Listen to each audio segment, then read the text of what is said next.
नमस्कार, एक बार फिर से मैं आप सभी के सामने उपस्थित हूँ एक बहुत ही इंपॉर्टेंट टॉपिक के साथ, जहां पर कनाडा की सरकार ने एक सख्त फैसला लिया। जस्टिन ट्रूडो का कहना है कि हम जो जॉब्स हैं वो हमारे जो नागरिक हैं उनको देंगे, ना कि जो विदेशी नागरिक हैं उनको देंगे। इस फैसले से भारतीयों पर बहुत ज्यादा प्रभाव पड़ने वाला है, क्योंकि यदि देखा जाए तो सबसे ज्यादा पंजाबी कहाँ जाते हैं भाई? कनाडा जा रहे हैं।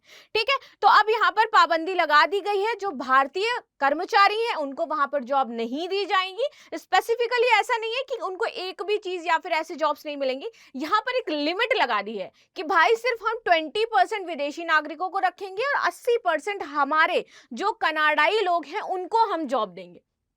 ऐसा ही कुछ फैसला यदि आपको याद हो तो कुछ महीने पहले सऊदी अरब की गवर्नमेंट ने लिया था भारतीय इंजीनियर्स को बैन करके। अब सोचिए, यदि हर जगह पर विदेशों में भारतीयों को बैन किया जा रहा है जॉब्स के रिगार्डिंग, तो कैसी स्थिति होने वाली है। भारतीय सबसे ज्यादा आप देखिए, जो जितने भी पंजाबी हैं उनसे पूछो भाई कहाँ जा रहे हो, तो कनाडा जा रहे हैं। सबसे ज्यादा पंजाबी कहाँ पर रह रहे हैं? आपके इस टाइम कनाडा में रह रहे हैं। किसी को भी पंजाबी में यदि किसी को जॉब चाहिए होती है, कुछ भी करना होता है, वो कहाँ पहुंच जाते हैं? कनाडा पहुंच जाते हैं। तो एक छोटा मोटा आप समझ लो भारत कनाडा में रहता है। और इस तरीके से कनाडा की गवर्नमेंट ने जो फैसला लिया है ये भारतीयों को बहुत ज्यादा इफेक्ट करने वाला है। उनका कहना है अब हम विदेशियों को जॉब नहीं देंगे अपने यहाँ पर, हम सिर्फ अपने नागरिकों को जॉब देंगे और उन पर रिजर्वेशन लगाएंगे, और भारतीयों को और या जो भी कोई भी अन्य नागरिक है उनको इस प्रकार से वहां पर जॉब के अवसर नहीं दिए जाएंगे। And which is not too good for India, क्योंकि वहां पर जैसे मैंने बताया कि बहुत ज्यादा मात्रा में भारतीय निवास करते हैं। तो चलिए इसी टॉपिक पर डिटेल आंसर्स करेंगे। मेरा नाम है प्राची मिश्रा और संस्कृति आईएएस के इस प्लेटफॉर्म पर आप सभी का स्वागत है। लेकिन इस विषय पर आपकी क्या राय है मुझे अवश्य बताइएगा। आप सभी जानते हैं जब से निज्जर की हत्या हुई थी इसके पश्चात से संबंध बहुत ज्यादा अच्छे नहीं है भारत और कनाडा के। इसी बीच कनाडाई राजनयिकों को वापस बुला लिया गया था, भारत ने भी अपने राजनयिकों को वापस बुलाया था। तो दोनों के संबंध अभी अच्छे चल नहीं रहे हैं, किसी ना किसी बात को लेकर के हमेशा प्रॉब्लम क्रिएट होती रहती है। और यहाँ पर एक मेन प्रॉब्लम जो क्रिएट होती है वो खालिस्तान को लेकर के हमेशा होती रहती है। क्योंकि आप सभी जानते हो कि कुछ ऐसे समुदाय हैं जो चाहते हैं कि भाई खालिस्तान होना चाहिए, हमारा अपना एक देश होना चाहिए, जो खालिस्तान के समर्थक हैं। और कनाडा में कहा जाता है कि उन लोगों ने अपना एक गुट बना रखा है, वो उसको सपोर्ट करते हैं और उसी तरीके से उसको आगे ड्राइवन करते हैं। ऐसा नहीं है कि कनाडा की सरकार में भारतीय नहीं है, कनाडाई सरकार में भी भारत के जो लोग हैं वो हैं और वो भारतीय मूल के हैं, पर्टिकुलरली अच्छी पोजीशन पे वहां पर काम कर रहे हैं।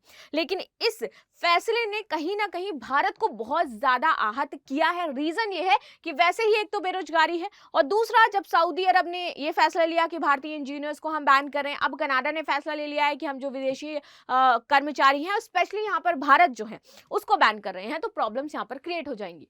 जस्टिन ट्रूडो ने भारतीयों को दिया बड़ा झटका। कनाडा में अब नौकरी करना हुआ मुश्किल, जानिए क्या है वजह। चलो इसको डिटेल में जान लेते हैं।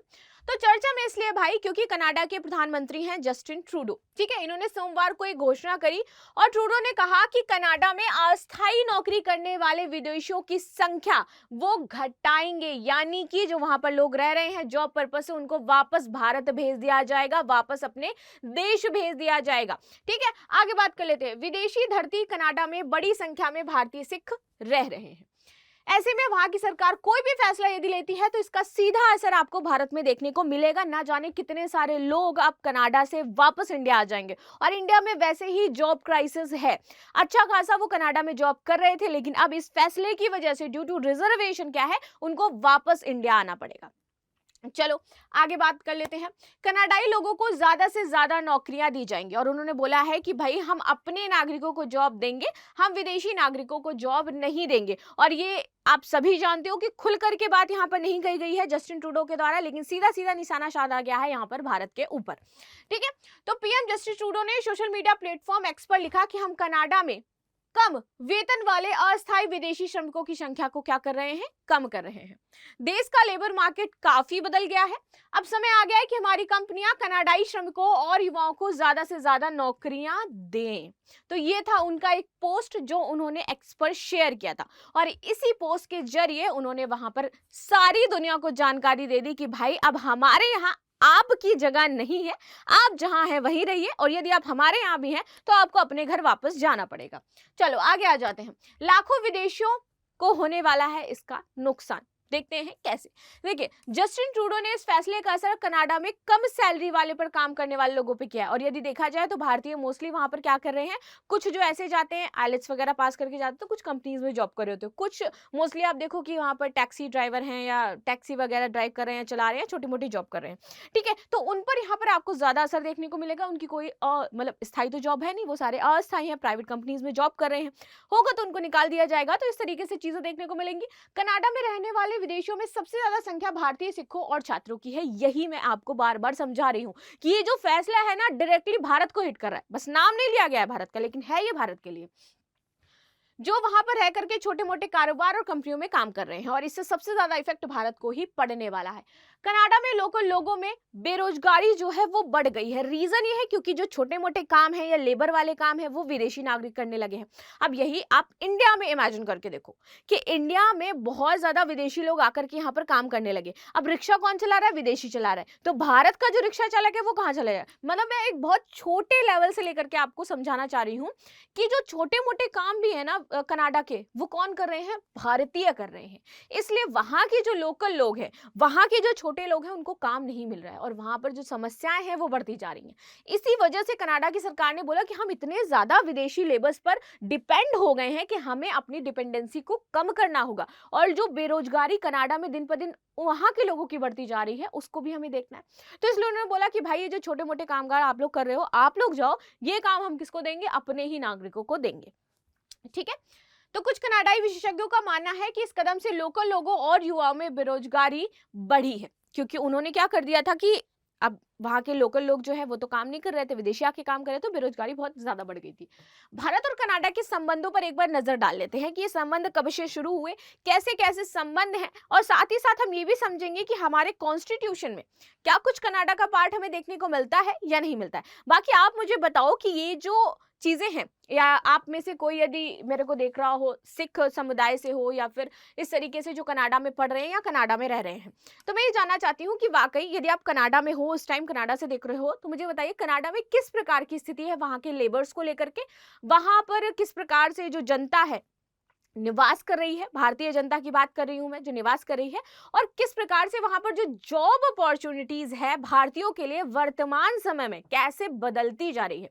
और क्या आप प्लान कर रहे हो वापस इंडिया आने का? मतलब आप अगर कनाडा में हो, क्या आप वापस इंडिया आओगे और इंडिया आकर के आप जॉब सर्च करोगे? लिटरली ये बहुत ही हार्ड है मेरे अकॉर्डिंग। लेकिन अगर इस तरीके की चीजें आती हैं आपके सामने, तो आपका क्या स्टैंड होने वाला है इसमें, और साथ ही साथ आम जनता जो भारत की है वो क्या इस बारे में सोचती है, मुझे अवश्य बताएं। क्योंकि बेरोजगारी का लेवल ऑफ कोर्स आप जानते हो कि किस लेवल पे है और ये बढ़ता ही बढ़ता जा रहा है। चलो, राजनीतिक संबंधों की बात करें तो भारत ने कनाडा के साथ अपनी स्वतंत्रता के तुरंत बाद यानी कि 1947 में कनाडा के साथ अपने राजनयिक संबंध स्थापित कर लिए थे। भारत और कनाडा के बीच लोकतंत्र, मानवाधिकार, विधि का शासन और बहुलवाद जैसे कुछ जो सिद्धांत है वो साझा रूप से दोनों ही साझा करते हैं। ठीक है, भारत और कनाडा दोनों संघीय ढांचे में समानता रखते हैं क्योंकि संविधान की कई विशेषताएं, जैसे कि एक मजबूत केंद्र के साथ संघ और केंद्र में अवशिष्ट शक्तियों का निहित होना कनाडा के संविधान से ही प्रेरित है। और ये हमारे एग्जाम के लिए इंपॉर्टेंट हो जाता है। आर्थिक सहयोग की यदि बात की जाए तो ये जो द्विपक्षीय व्यापार है प्रतिवर्ष लगभग 6 बिलियन डॉलर का है इंडिया एंड कनाडा के बीच में। ठीक है, और कनाडा से भारतीय निवेश का मूल्य 4 बिलियन डॉलर से अधिक हो जाता है। इन्वेस्ट इंडिया के अनुसार अप्रैल 2000 से मार्च 2023 तक लगभग 3,306 मिलियन डॉलर के कुल निवेश के साथ कनाडा भारत में 18वां सबसे बड़ा विदेशी निवेशक हो जाता है। ठीक है, आगे देखते हैं। 600 से अधिक कनाडाई कंपनियां भारत में उपस्थिति रखती हैं और 1000 से अधिक कनाडाई कंपनियां भारतीय बाजार में सक्रिय रूप से कारोबार भी कर रही हैं। तो यहाँ पर अगर देखा जाए कारोबार की ये जो आपको लाइन आपने पढ़ी, तो बहुत ही अच्छा एक तरीके से जो कारोबारी संबंध है या फिर व्यापारिक संबंध है एक दूसरे के साथ हम साझा करते हैं। ठीक है, वहां की कंपनियां भी यहाँ पे वर्क कर रही है, हमारी कंपनियां भी वहां पर वर्क कर रही है, हमारे लेबर्स भी एक दूसरे से एक्सचेंज हो रहा है। लेकिन इस कदम के बाद चीजें बहुत ज्यादा चेंज हो सकती हैं। दोनों देश एक आर्थिक साझेदारी समझौते सीईपीए के लिए तकनीकी वार्ता में संलग्न है, जिसमें वस्तु एवं सेवाओं का व्यापार, निवेश और व्यापार सुविधा जैसे विषय भी शामिल है। प्रवासी संबंधों की बात करें तो ये इंपॉर्टेंट हो जाता है हमारे लिए। भारतीय मूल के यहाँ पर 1.3 मिलियन से ज्यादा लोग निवास कर रहे हैं वर्तमान समय में। ठीक, यह भारत के सॉफ्ट पावर डिप्लोमेसी के लिए एक महत्वपूर्ण पहलू है। कनाडा में भारतीय प्रवासियों की संख्या काफी अधिक है तथा भारतीय मूल के व्यक्ति और अनिवासी भारतीय देश की जनसंख्या के 4% से अधिक वहां पर निवास कर रहे हैं। आगे बात कर लेते हैं। इसे मान्यता देते हुए कनाडा सरकार ने 2019 में अप्रैल महीने को सिख विरासत माह के रूप में नामित भी किया था। तो वहां पर सिख विरासत माह भी मनाया जाता है 2019 से, यानी कि कनाडा गवर्नमेंट इस चीज को रियलाइज कर रही थी, वो समझ रही थी। वहां पर चीजें अभी तक जो है अच्छी चल रही थी, लेकिन जब से ये निज्जर सिंह की हत्या का मामला सामने आया है और उसके खालिस्तानी जो मामला चल रहा है, उसके बाद से ये जो प्रॉब्लम्स है वो क्रिएट होना शुरू हुई है। 2013 से 2022 तक स्थायी निवास प्राप्त करने वाले भारतीयों की संख्या 260% की वृद्धि यहाँ पर देखी गई थी कि इतने सारे लोग वहां पर क्या जाकर के स्थायी रूप से रहने लगे थे। वहां की नागरिकता को भी उन्होंने स्वीकार कर लिया था और आराम से वहां पर रह रहे थे। कनाडा में पेशेवर, अर्ध पेशेवर, कुशल श्रमिक और उद्यमी के रूप में बड़ी संख्या में भारतीय अप्रवासी आए हैं। चलो, पिछले कुछ वर्षों में भारतीय उद्यमियों ने कनाडा के स्टार्टअप वीजा कार्यक्रम में भी रुचि दिखाई है कि वो कनाडा जाकर के क्या है, अपनी जो बिजनेस है वो स्टार्ट करना चाहते हैं। अपना जो एक तरीके का एम है किसी बिजनेस को लेकर के, वो वहां पर जाकर के पूरा कर रहे हैं। वो इंडिया में नहीं स्टैब्लिश कर रहे हैं, वो कनाडा में स्टैब्लिश करना चाहते हैं।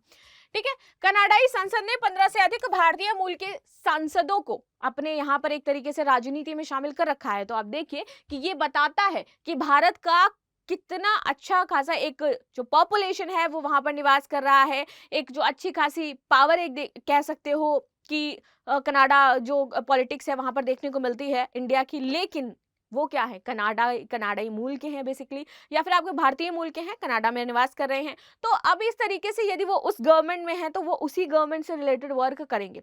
ऐसा तो है नहीं कि वो इंडिया के पक्ष में आकर के कहेंगे नहीं भाई मैं विरोध करता हूँ इस चीज का, तो ऐसा तो होने वाला है नहीं। ठीक है, तो जो वर्तमान में मंत्रिमंडल में मंत्रालयों का नेतृत्व भी कर रहे हैं, न्यू डेमोक्रेटिक पार्टी जो कनाडा की सबसे बड़ी पार्टी में से एक है, का नेतृत्व एक भारतीय मूल के व्यक्ति द्वारा किया जा रहा है। चलो आगे बात करते हैं शिक्षा और नवाचार की। कनाडा में अध्ययनरत भारतीय छात्र कनाडा में अंतरराष्ट्रीय छात्रों की कुल आबादी का 40% है। यदि देखा जाए तो इंटरनेशनली जो बच्चे पढ़ने आते हैं उसमें से 40% लोग तो सिर्फ कौन है, वो जो छात्र हैं वो भारतीय हैं। ठीक है, कनाडा का बौद्धिक संपदा कार्यक्रम इंटेलेक्चुअल प्रॉपर्टी ऑफिस और भारत का औद्योगिक नीति एवं संवर्धन विभाग जो है आपका DIPP, बौद्धिक संपदा का अधिकार IPR के क्षेत्र सहयोग को सशक्त करने में सहमत हुए थे। तो यहाँ पर एक प्रोग्राम भी चलाया जा रहा है इन दोनों देशों के बीच में मिलकर के, जहां पर छात्रों को क्या है शिक्षा प्रदान करी जा रही है। तो अब आप ये समझिए कि भाई मोटा मोटी यहाँ पर चीजें जो है बहुत अच्छी हुआ करती थी, संबंध भी बहुत अच्छे थे, लेकिन आफ्टर आप देखो 2023 के बाद से चीजें थोड़ी सी बदलनी यहाँ पर शुरू हुई है। रणनीतिक महत्व की बात करें तो क्षेत्र में भारत के बढ़ते आर्थिक व जनसांख्यिकीय महत्व को देखते हुए और कनाडा की अर्थव्यवस्था में विविधता लाने के लिए कनाडा की हिंद प्रशांत रणनीति में भारत एक महत्वपूर्ण भागीदारी के रूप में उपस्थिति भी रखता है अपनी। तो ये थी पूरी आंसर्स जो हमने समझा कि भाई क्यों ऐसा वो कर रहे हैं, क्यों करना चाह रहे हैं। अब भारतीयों को फाइनली वहां पर क्या है प्रॉब्लम होने वाली है, वापस वो इंडिया आएंगे। अब इंडियन गवर्नमेंट इसका क्या सोल्यूशन निकालती है ये देखते बनता है। बाकी आपकी क्या राय है इस पर मैं अवश्य जानना चाहूंगी। मिलते हैं नेक्स्ट क्लास में, तब तक के लिए धन्यवाद। लाइक शेयर सब्सक्राइब करना बिल्कुल भी ना भूलें। Thank you so much.